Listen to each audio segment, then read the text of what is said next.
किशोरी की हत्या कर बनारस स्टेशन पर लखनऊ इंटरसिटी ट्रेन से बरामद किशोरी के शव के मामले में पुलिस ने खुलासा किया है। कमिश्नरेट के कपसेटी पुलिस व एसओजी की टीम ने किशोरी के सीडीआर के जरिए आरोपी कोचिंग संचालक को गिरफ्तार किया है।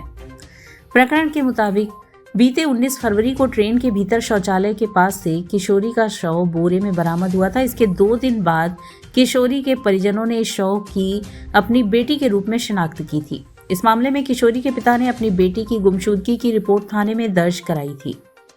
किशोरी का शव मिलने के बाद आरोपी की गिरफ्तारी को लेकर परिजनों व स्थानीय लोगों ने जिला मुख्यालय पर जबरदस्ती तरीके से हंगामा भी किया था। पुलिस द्वारा आरोपी की गिरफ्तारी को लगातार दबिश भी दी जा रही थी। इसी क्रम में पुलिस व एसओजी की टीम ने सूचना पर आरोपी जनसा थाना क्षेत्र के रहने वाले कोचिंग संचालक संजय कुमार को दबिश देकर गिरफ्तार किया। गिरफ्तार आरोपी संजय पटेल जनसा थाना क्षेत्र के भिटकुरी गांव का निवासी है। पुलिस की पूछताछ में आरोपी ने जो बताया वह सुनकर किसी के भी होश उड़ जाएंगे। आरोपी संजय पटेल ने पुलिस की पूछताछ में बताया कि उसके कोचिंग में मोनिका पाल नामक छात्रा वर्ष 2022 में कक्षा 9वीं की कोचिंग करने आई थी, जो वर्ष 2023 में कक्षा 10वीं की कोचिंग भी यहीं से की थी। वर्ष 2023 में मई जून में मोनिका पाल से उसका लगाव बढ़ने लगा। इस दौरान उसने उसके साथ कई बार अवैध संबंध बनाए। नवंबर 2023 में छात्रा द्वारा अपने गर्भवती होने की बात बताई तो वह बच्चा गिराने के लिए बोला।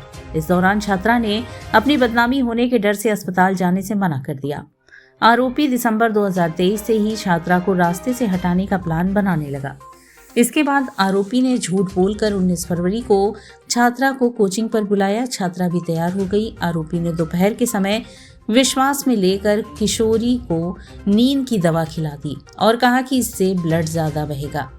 इसके लिए उसने कमरे के बाहर चलकर इंजेक्शन लगाने को कहकर कोचिंग की बाउंड्री के पास ले गया और उसके मुंह में पन्नी भरकर मुंह दबाकर हत्या कर दी।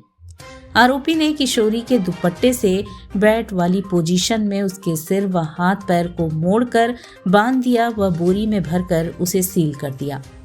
इसके बाद उसने सुबह अपनी बाइक पर शव को लादकर सेवापुरी स्टेशन पर लखनऊ इंटरसिटी एक्सप्रेस ट्रेन डिब्बे में दोनों शौचालयों के बीच वाले स्थान पर रख दिया और सोचा कि दूर जाकर पुलिस को मिल भी जाएगी तो भी पहचान नहीं हो पाएगी और वह बच जाएगा। लेकिन वह डेड बॉडी बनारस स्टेशन पर 20 से 21 फरवरी वाली रात में ही मिल गई। डीसीपी गोमती जोन ने घटना का खुलासा करने वाली टीम को 25,000 रुपये नगद इनाम देने की घोषणा की है।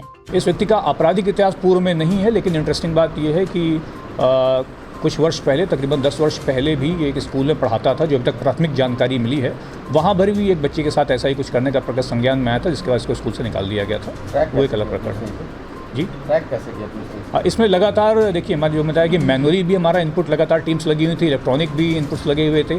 क्या बच्ची जो थी किशोरी थी, उसकी किससे किससे बात हो रही थी, किसके किसके संपर्क में थी, तो सभी को आइडेंटिफाई किया जा रहा था। उसी क्रम में रूटीन इंटरोगेशन के क्रम में इस जो टीचर है इससे भी बातचीत की गई थी। बातचीत होने के तुरंत ही बाद इसका जो कंडक्ट था वो बहुत सस्पिशियस हुआ। ये गांव वगैरह छोड़ करके ये तुरंत वहाँ से भाग गया। उसके बाद जब कुछ और चीज़ें हमें मालूम चली, जिसको पूछताछ उसको ढूंढा गया तो मालूम चला कि ये गांव वगैरह छोड़ करके कहीं भाग गया है, तो शक और गहराता गया। फिर और जो बाकी चीज़ें, इसका पुराना कंडक्ट की पहले भी इस तरह की हरकतें कर चुका है, बच्ची इसके आती जाती रहती थी, ये सारी कड़ी से कड़ी जुड़ी। और जब ये गिरफ्तार हुआ, इसने पूरा घटनाक्रम स्वीकार किया और सारी चीज़ें बताई हैं, जिसके आधार पर साक्ष्य भी बरामद हुआ। एक दिन घटना अकेले ही कर ली? जी बिल्कुल, अभी तक की जो जानकारी आई है और जो इसने पूरा घटनाक्रम का विवरण दिया है, ब्यौरा दिया है, वो ऐसा प्रतीत होता है अभी तक कि इसने अकेले ही इस पूरी घटना को अंजाम दिया।